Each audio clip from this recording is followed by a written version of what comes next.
A esta hora presentamos el bloque Agoyganakerora Matsillenka, Aprendiendo Matsillenka. En estos breves minutos compartiremos con ustedes nuestra identidad cultural. Por ello, hoy aprenderemos más de la lengua originaria matsillenka. Por ejemplo,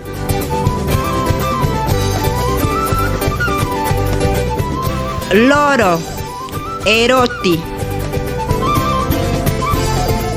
pescado, shima,